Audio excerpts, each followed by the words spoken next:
First and foremost, I want to say rest in paradise, D'Angelo. My condolences and prayers to all of his loved ones. I was shocked and saddened to hear that he passed away today at the age of 51 after secretly battling with pancreatic cancer.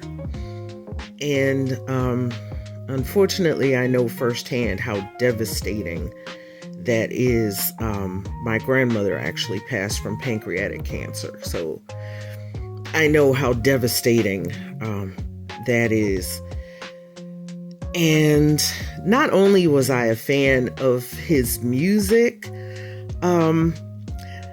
he actually was meeting him was one of my favorite memories from my early radio days.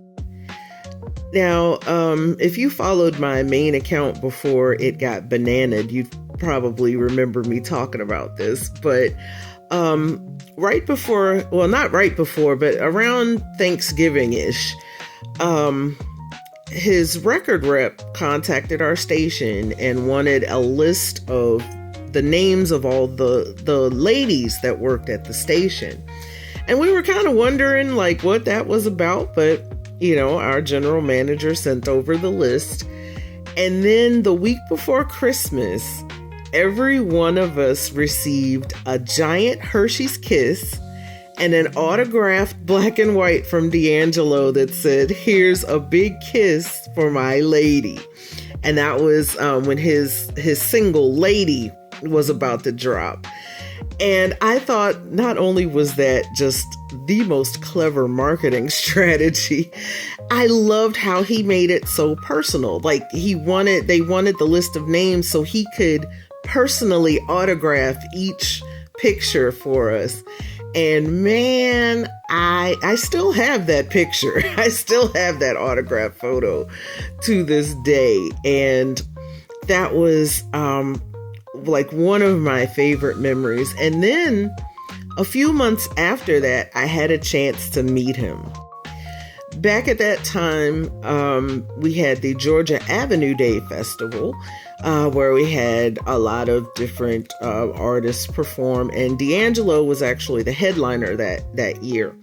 And because I worked for the station, I wasn't working that day, but I got to, you know, go to the concert, and because I was part of the staff, I was allowed backstage, so I got a chance to meet all the artists, and he was just so down to earth and personable.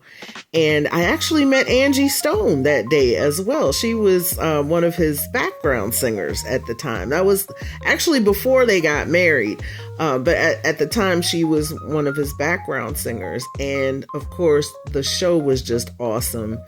And at the time, you know, working in radio, I met a lot of celebrities, so it wasn't really a big deal to me.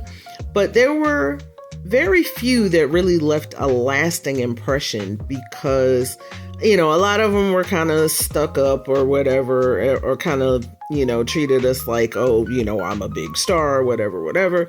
But D'Angelo was one of those who was very down to earth. And that's what left an impression on me about him.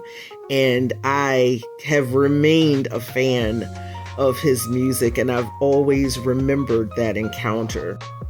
My heart truly goes out to all of his loved ones, especially his children, and his son, Michael Archer Jr.